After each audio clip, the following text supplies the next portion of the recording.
nekā nebija. Un šī ir tāda mūsu intelekta, mūsu gudrības ķēde, jā, mūsu tā ticība tam.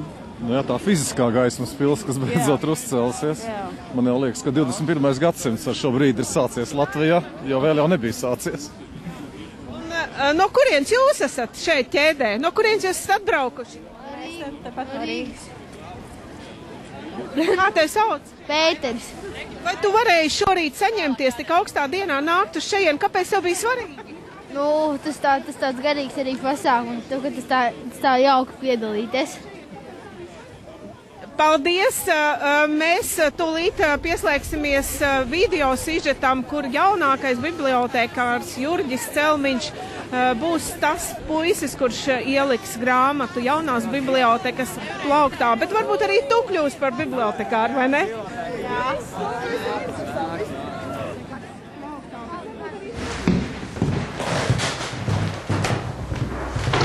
Bibliotekā sāku strādāt no novembra vidus, un tāda būs apmēram 2 mēneši nostrādāti. Pēc vidusskolas, kad man bija jāizdara izvēle par tālākajām studijām, es jau no sākuma zināju, ka es noteikti studēšu kaut ko humanitārajās zinātnēs, ieraudzīju informācijas pārvaldību sociālo zinātņu fakultātē, un šī studiju programma man interesēja, jo vismaz pēc apraksta šķita, ka tā būs tāda mūsdienīga profesija. Pašlaik es aprakstu dienas biznesu, tas man katru nedēļu ir vairāk izdevumi. Kādreiz tā biblioteka tiešām bija vairāk tikai drukātu resursu uzkrāšana. Viss notika, teiksim, nekas nebija elektroniski automatizēts, pieņemsim, tie paši bija kartīšu, skapīši un tas.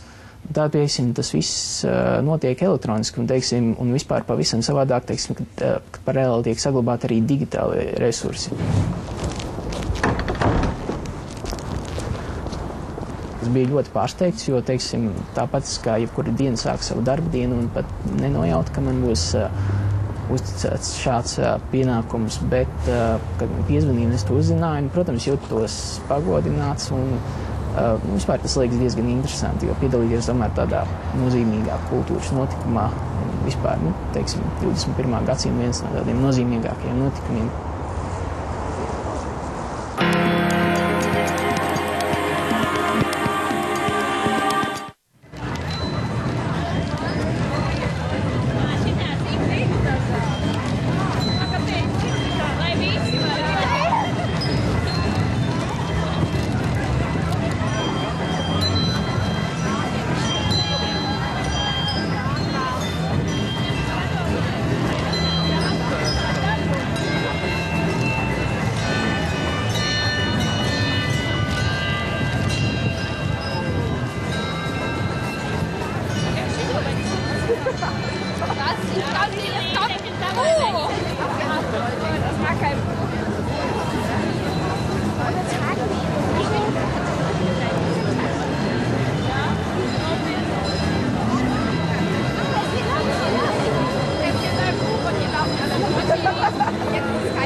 Das ist ja ein geiles System. Das ist total geil.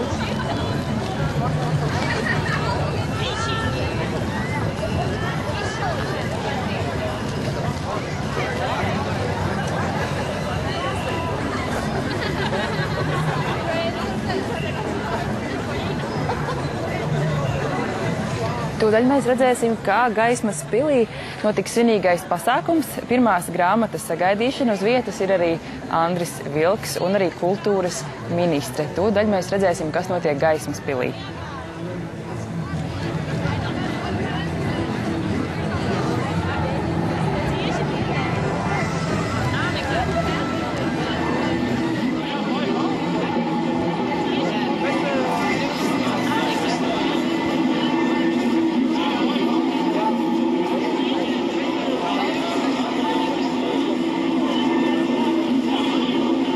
Esiet sveicināti, cienījamie televīzijas skatītāji! Esiet sveicināti visi klātesošie pie mūsu jaunās Gaismas pils.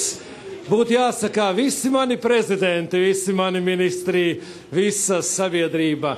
Ziniet, šodien ir mazliet tāda sajūta, tā kā barikāžu laikā, kad mēs visi bijām kopā, arī augstumā un sargājot savu valsti.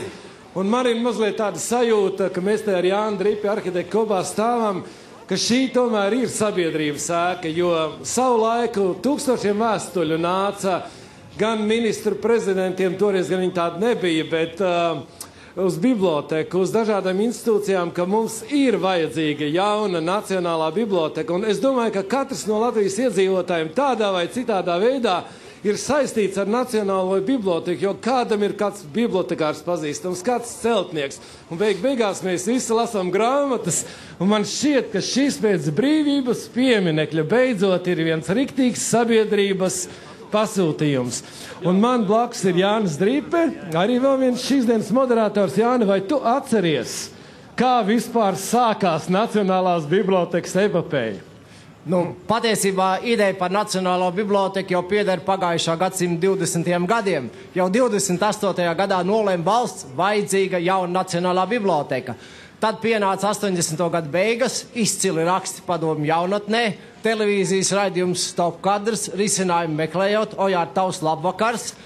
Sabiedrība bija nobriedusi jaunai bibliotekai. Tad 1988. gada Ziemassvētku rīts pilsētas galvenais arhitekts Gunārs Asars zvana Gunāram Birkertam un saka, vai tu, ņemot vērā savu 14 biblioteku pieredzi Amerikas Savienotās valstīs, projektēt arī mūsu biblioteku, uz ko meistars atbildēja, man tas būtu patiesas gods. 89. gadā parādījās pirmās Gunāra Birkerta skices, un par viņu partneri Latvijā kļuva tolaik Latvijas ievērojamākais arhitekts Modris Ģelzis, kura ģimene arī ir šeit, un mēs viņu tiešām visi sveicinām. Gunārs Birkerts gan nav šeit, viņš ir Amerikas Savienotajās valstīs, bet kopā ar mums. Jāni, kāpēc tika izvēlēts Gunārs Birkerts? Es jau teicu, tolaik jau viņš bija uzbūvējis 14 bibliotekas, bija viens no pasaulē pazīstamākajiem arhitektiem, viens no pasaulē pazīstamākajiem latviešiem. Šobrīd šī biblioteka Gunāram Birkertam ir 21. viņa karjerā. Cienījamie televīzijas skatītāji un klātesošie, un tagad mazs ieskats vēsturē, video. 88. gada 15.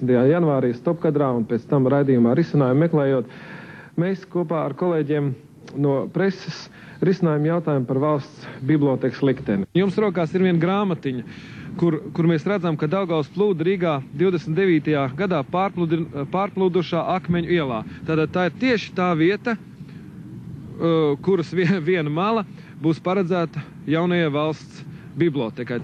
Apzināties to, kā pie mums ceļ un uz ko jūs esat piekritis? Es domāju, ka es apzinos, varbūt ne tik tālu, cik jūs man to gribētu dzirdēt, kā es atzīstos. Jā, bet es domāju, ka es esmu pietiekoši redzējis būvniecību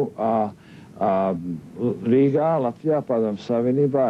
Kad ministru padomē apskatīja bibliotekas jautājumu, kāds no atbildīgiem darbiniekiem vienkārši pateica, ka bibliotekas fondus kārtīgi vajag izrevidēt, un tad jauna biblioteka nebūs nepieciešama. Lūk, kontrakts par valsts bibliotekas celtniecību Latvijā, konkrēti Rīgā.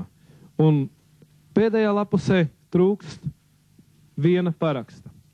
Lūk, ir parakstījis Gunārs Birkerts, bet trūkst pagaidām vēl pasūtītāja paraksta. Paldies, Ojār.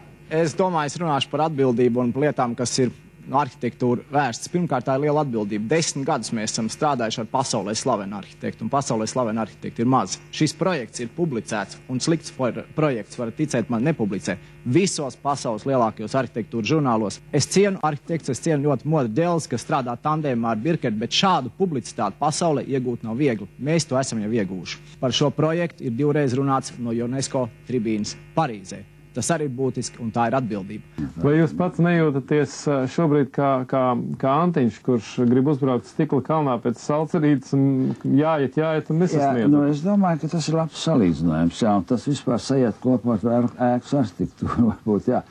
Man ir tā sajūta, bet, kā jūs atceries, tomēr visi melnie kraukļi aizlaidās, ne, un salcerīti izglāba, un tā tālāk, tā kā tas raksturo to varbūt man pieeja visai tai problēmai, ka es esmu optimists un es esmu pacietīgs. Tāda nu ir šī gaismas pils, pagaidām gan vienīgi kompjūtera grafikas iztēlē.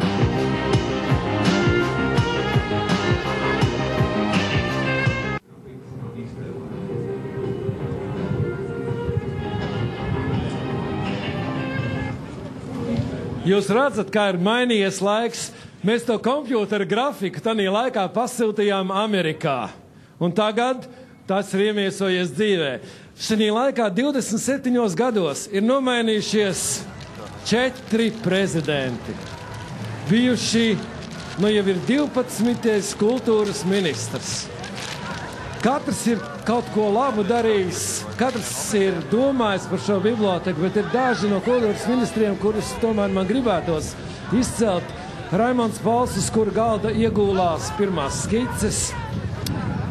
Inns Dāders, kurš krīzes laikā tomēr nenobijās un to biblioteku mēģināja pie Dombrovska pavirzīt uz priekšu. Helēna Demakova, viennozīmīgi. Ja nebūtu Helēnas Demakovas, es domāju, bibliotekas projekts būtu apstājies. Kārina Pētersone, kur darbojās ministrijā un pēc tam arī Nacionālās bibliotekas fondā. Jānis Drīpe, kurš visus gadus ir sekojis līdz bibliotekai, būdams gan vēstnieks, gan ministrs. Jānis, kāda aizmirst laikā vēl, jā? Jā, un tev jāpasaka, šodienas kultūras ministre. Un šodienas kultūras ministre nav tikai kultūras ministre, kur atklās biblioteku, un droši vien, ka augustā, kad būs tiešām 95 gadus bibliotekas atklāšana, jo viņi kopā ar brīnišķīgu mūsu vēstnieci Ainu Nagavacābolu, kur arī ir mūsu vidū speciāli atbraukus no Parīzes. Šeit viņi stāv eleganti baltajā hūtē. Un Dācis Melbārds, būdama UNESCO ģenerāla sekretāra šeit Latvijā, kopā ar Ainu Nagavacābolu kārto, lai viss tas labi izskatītos UNESCO. Respektīvi, mums būtu jāsaka paldies. Tas būtu ļoti, ļoti daudziem cilvēkiem. Bet, ir tā, ka viens cilvēks, mainoties prezidentiem un ministriem, ir palicis nemainīgs. Viņš kopā ar šo biblioteku ir izaudzis, mazliet novecojis, kā jūs redzējāt kadrā, un tas ir Andris Vilks, bibliotekas direktors.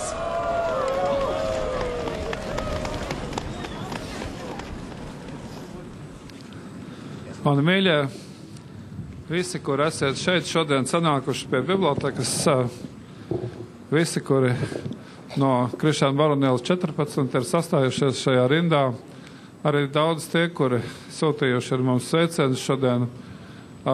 Visiem es pateicos ne tikai par šodienu, bet pateicos arī par to atbalstu, ko mēs esam saņēmuši daudzus gadus.